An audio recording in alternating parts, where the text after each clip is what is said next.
हाँ, तो आइए हमारे कॉमर्स के सभी स्टूडेंट्स, हमने पिछली वीडियो में ये एक सवाल बताया था और उसमें जो है हमने जर्नल एंट्रियाँ बताई थी ये। उसके बाद में इसमें 4 चीज़ें बननी थी। जर्नल एंट्री तो हो गई थी, प्रॉफिट एंड लॉस एडजस्टमेंट बनाना रह गया था, पार्टनर्स कैपिटल अकाउंट बनाना रह गया था और बैलेंस शीट। तो आइए आज हम आपको बताते हैं profit and loss adjustment account. इस सवाल को समझने के लिए पिछली वीडियो यही वाली हमारी जो थी पिछली वाली, उसको अवश्य देखें तो आप लोगों की समझ में बहुत अच्छी प्रकार से आएगा। तो प्रॉफिट एंड लॉस एडजस्टमेंट बनाने के लिए क्या करते हैं, सबसे पहले हम लाइन खींचते हैं। इसमें ज़्यादा एंट्री नहीं होगी तो हल्की सी लाइन खींचते हैं ताकि पेज बर्बाद ना हो और अच्छे से सवाल लग जाए, हल हो जाए। तो एक तरफ लिखते हैं पार्टिकुलर्स हो गया ये हमारा, ये हो गया अमाउंट। फिर उसके बाद में ये फिर हो गया हमारा पार्टिकुलर्स, ये हो गया हमारा अमाउंट। ये हमारा क्या है, प्रॉफिट एंड लॉस एडजस्टमेंट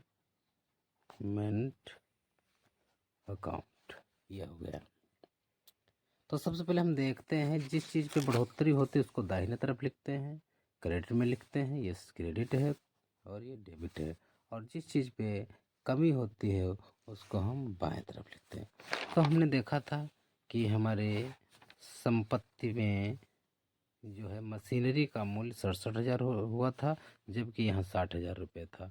तो ये 7,000 बढ़ी थी तो इसको बाई मशीनरी लिखेंगे, बाई MACHINERY मशीनरी अकाउंट। अगर ना समझ में आए तो ये सवाल जो है इसको आप स्क्रीनशॉट ले सकते हैं समझने के लिए, और अपनी कॉपी पर इस सवाल को उतार भी सकते हैं, लिख भी सकते हैं और समझ सकते हैं। और आगे का सवाल जो है आप बड़ी अच्छी प्रकार से समझ सकते हैं। इसको यदि आप लोग लिख लेंगे और फिर समझेंगे ये वाला सवाल आगे वाला, तो आप लोगों की समझ में बहुत अच्छा आएगा। वीडियो को रोक कर उसका स्क्रीनशॉट आप ले सकते हैं।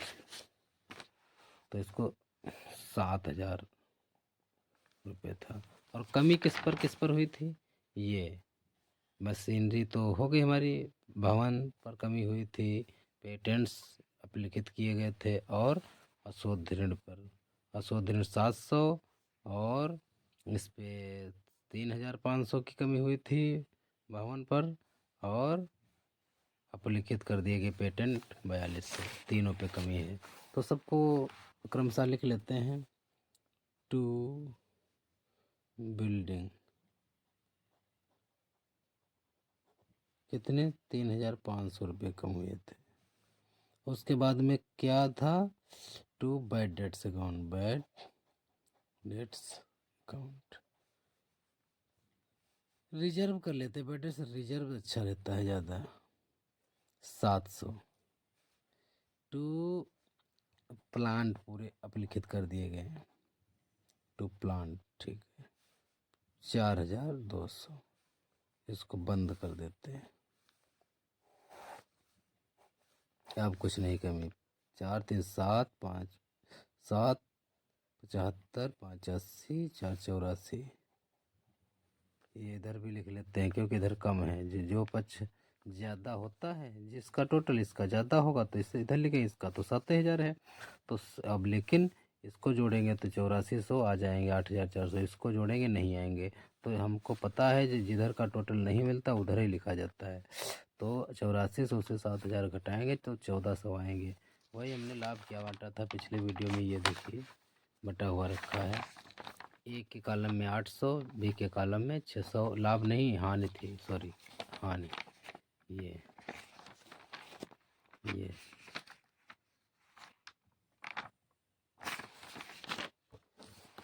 तो by loss transferred to partners capital account, कुछ भी लिख लो, कैपिटल अकाउंट। तो ए और बी दोनों को लिख लेते हैं, इसको 800, इसको 600, दोनों को मिला करके 1400 1400 हो गया।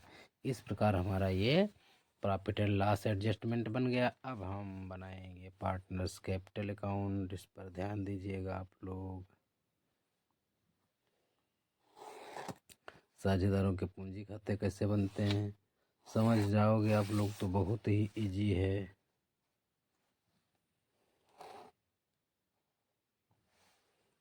तीन पार्टनर है तो 3 कॉलम हम बनाते हैं इसमें।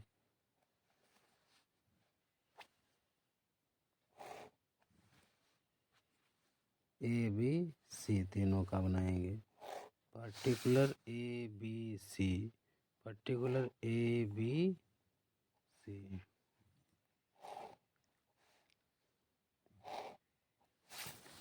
ये है हमारा पर्टिकुलर्स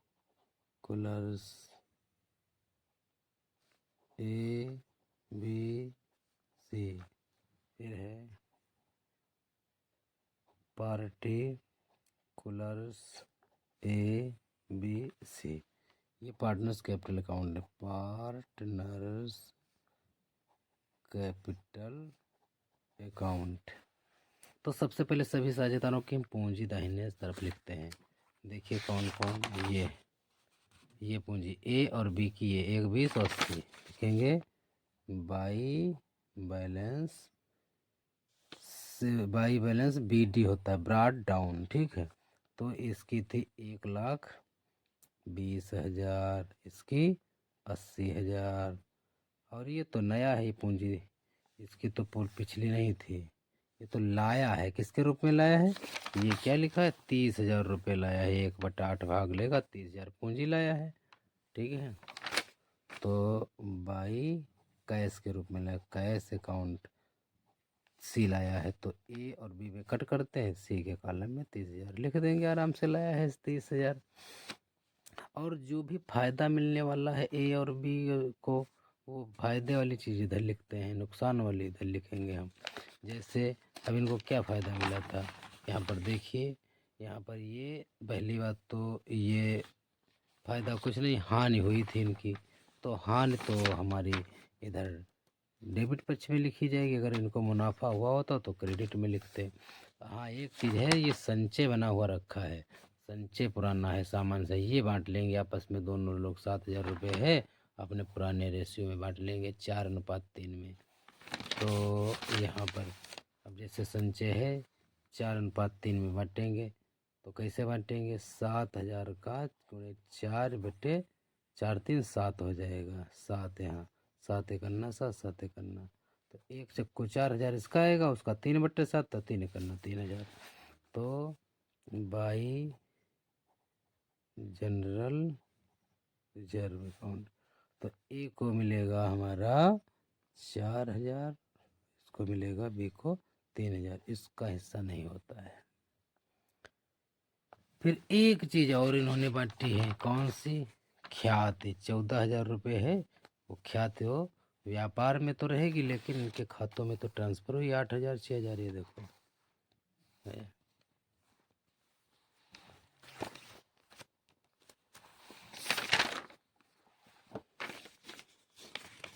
तो बाई गुडविल अकाउंट कितनी थी, 8,000 और 6,000, 8,000 और 6,000 रुपये, इधर कुछ नहीं है। अब इधर आते हैं, इधर अगर लाभ होता तो इधर लिखते, हानि हुई है 800 600 की, तो to profit and loss adjustment account ऐसे लिख देते हैं। तो इसके हिस्से में 800 ए के हिस्से में और 600 रुपये बी के हिस्से में, इससे कोई मतलब नहीं। अब हम ऐड कर देते हैं और कुछ नहीं लिखा जाएगा, इधर कुछ है ही नहीं। ये 30 का 30,000 आएगा। ज़्यादा वाला टोटल दोनों तरफ लिखते हैं, इधर कुछ नहीं है तो इधर भी 30,000 लोग लिख देंगे और यहाँ पे लिख देंगे टू बैलेंस सी डी करके, क्योंकि यहाँ कुछ नहीं 30 आ कैसे गए तो इसके सामने लिखेंगे 30,000 रुपये। अब यहाँ पर 80 और 86 87 88 89,000। अब 89,000 रुपये लिखें, इधर भी 89,000 लिखेंगे, लेकिन इधर 89 है नहीं, इधर तो 600 हैं, तो कितने कम हैं? 88,400। 88,000 नहीं, यहाँ पे आ जाएंगे, यहाँ पे हैं 80 3 83 और 6 89 89,000 लिख दिए हमने। इधर भी 89,000 लिखेंगे तो 88,000 इधर आ जाएंगे 400 रुपये, क्योंकि 600 हैं, 88,400 ही आएंगे। 88,400 ही रुपये आएंगे घटाने पर, क्योंकि 89,000 से अगर 600 घटा दें तो 88,400 ही आएंगे। इधर वाला देखते हैं, 1 20 8 28 4 32, 1,32,000 इधर होंगे। ज़्यादा वाला दोनों तरफ लिखा जाता है, 1,32,000। और इधर 800 ही रुपये हैं तो 1,31,200 रुपये आएगा। 1,32 में से 800 घटाएंगे, 1,31,200।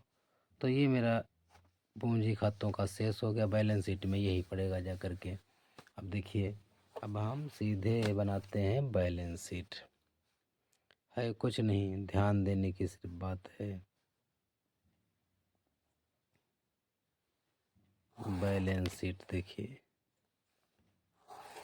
Balance sheet of new firm, balance sheet of new firm.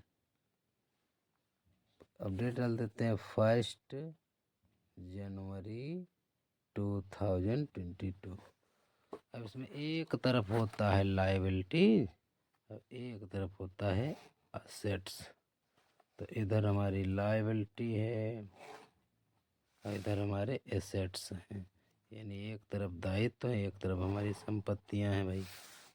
तो इधर लिख भी लेते हैं लायबिलिटीज, LIABILITIES,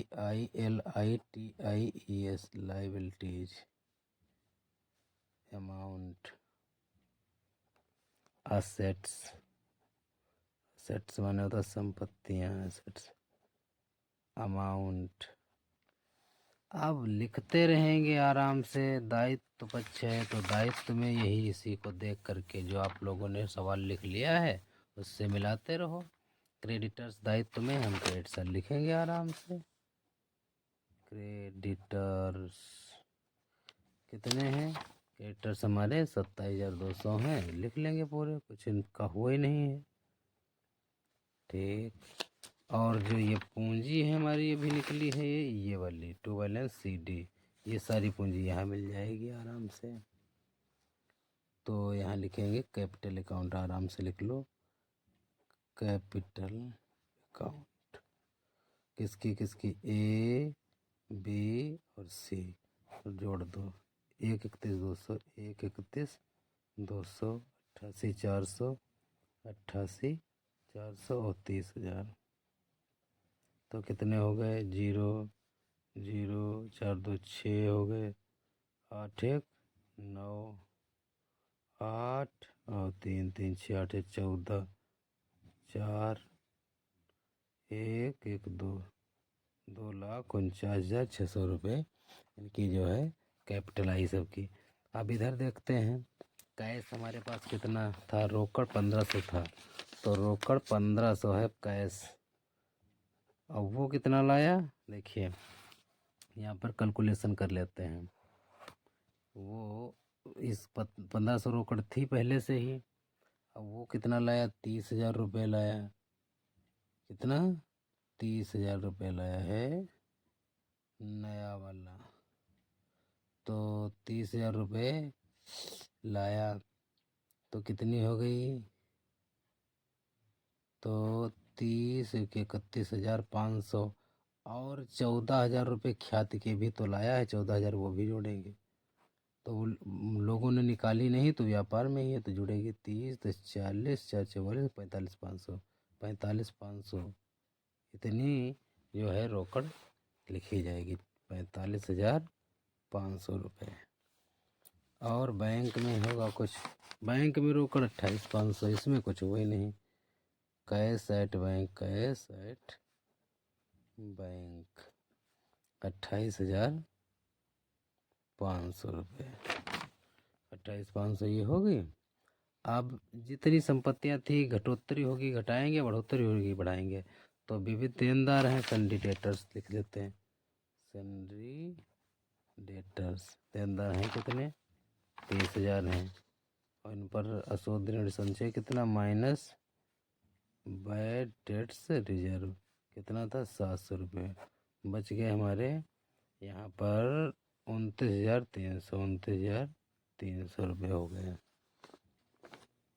फिर उसके बाद में स्टॉक है। स्टॉक पे कुछ हुआ ही नहीं, 30,000 है तो इसे रहेगा। STOC के स्टॉक 30,000 है, 30,000 रहेगा हमारा। फिर स्टॉक के बाद में आता है स्टॉक या क्लोजिंग स्टॉक, कुछ भी लिख लो। फिर आती है हमारी स्टॉक हो गया। पेटेंट्स तो रिटर्न ऑफ हो गए थे, बिल्कुल हट ही गए थे। ये देखो यहाँ पर ये पेटेंट्स अपलिखित कर दिए जाए। तो मशीनरी बची 60,000, मशीनरी लिखते हैं। अब MACHINER मशीनरी 60,000 है। कितने, 60,000। और मशीनरी पहले 60,000 थी और यहाँ कितनी रह गई, मशीनरी का 67,000। 7,000 की मशीनरी बढ़ी थी, यानी 67,000 की हो गई। पहले थी 60,000 और प्लस एप्रिसिएटेड 7,000, तो कितने हो गए, 67,000 रुपये हो गए हमारे। अब एक चीज़ रह गई और लास्ट में बिल्डिंग रह गई है। Building BUILDING building. बिल्डिंग कितनी है, बिल्डिंग हमारी पहले कितनी थी, अब कितनी। बिल्डिंग पहले थी हमारी 80,000 और बाद में कम हो गई तो रह गई 76,500। तो पहले लिखेंगे 80,000, फिर माइनस डिप्रीसिएटेड कितने कम हो गए, 3,500 कम हुए। तो कितने की बची, 76,500 रुपये की बची। अब कोई भी मत लिखने को नहीं है, अब आप जोड़ सकते हैं, इसको ऐड कर लेंगे। ये दोनों पक्षों का टोटल बराबर आता है तो हमारा क्वेश्चन सही है लगभग। 0 0 0 0 0 0 6 2 8 9 7 16 4 और 2 6 7 और 2 के 2 2,76,800। अब इधर देखते हैं 0 0 0, 2 नंबर का 0, 3 नंबर 5 5 10 3 13 5 18, हाँ से लगा। 1 4 नंबर 4 5 1 6 8 14 9 23 और 23 23 और 7 30 30 और 6 36 के 6 यहाँ से लगे। 3 3 4 7 2 9 2 11 12 13 14 6 20 और 7 27, 2,76,800 हमारे बैलेंस शीट के दोनों पक्षों का योग बराबर आया। अतः क्वेश्चन सही है। आप लोग जो है इस वीडियो की स्क्रीनशॉट ले सकते हैं आराम से।